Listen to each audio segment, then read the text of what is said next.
1860 was an interesting year. Her Majesty Queen Victoria was ruling monarch, whilst the Liberal statesman Henry John Palmerston was Prime Minister. The Second Italian Civil War of Independence rumbled on across Europe, whilst in the United States of America, Abraham Lincoln was elected President. Charles Dickens had just published the first instalment of his classic work, Great Expectations, at a time when the UK produced 20% of the world's industrial goods. 1860 was also the year that 36 of Nottingham's leading manufacturers convened the first meeting of the Nottingham Chamber of Commerce and Industry at number 30, the Exchange Rooms. Some 4 years later, a similar group of local tradesmen in nearby Derby struck upon the same idea, and the Derby Chamber was also born. So, by the end of 1864, the seeds were sown for what would eventually grow to become the Derbyshire and Nottinghamshire Chamber of Commerce. Lobbying and campaigning has always been a massive part of what the Chamber does, and the business issues facing firms at the time were very similar to the ones we face today. In its formative years, the Nottingham Chamber campaigned hard for a reform of the UK's banking laws, and also warned the government of the day of the grave injury already done to the staple trade of the city by prohibitive tariffs of Germany, Russia, Austria and other countries. The Derby Chamber, meanwhile, advocated the formation of another and independent railway into Derby. But perhaps its most controversial campaign was when it called for the total abolition of income tax in 1874. Little changes, it would seem, with banking and finance, local transport infrastructure, internal trade and taxation still high on the Chamber's agenda.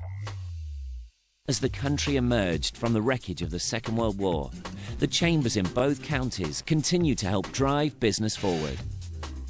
Firms like Raleigh continued to manufacture products which became famous all over the world, whilst the University of Nottingham carved out its reputation as one of the UK's finest centres of higher education, and pioneering new businesses like Experian, which provides vital insight into the way we live our lives, began to drive a new phase of economic growth following the demise of our traditional industries.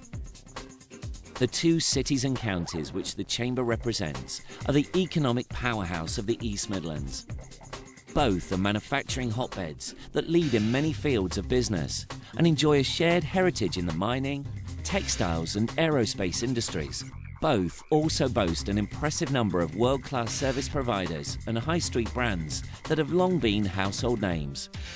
Nottinghamshire is home to a number of iconic innovations, including the traffic light, HP sauce, silicon, tarmac, ibuprofen, the Raleigh chopper and the world's first video recorder.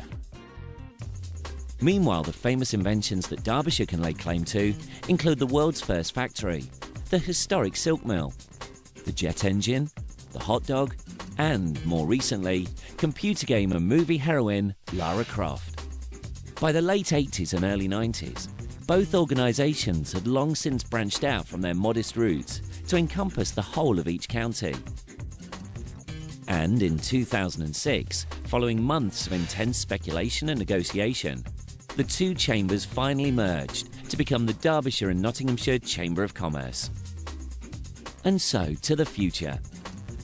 As the third largest chamber in the country, with more than 3,000 members and 7,000 affiliates, the Derbyshire and Nottinghamshire Chamber really is the leading voice of local business.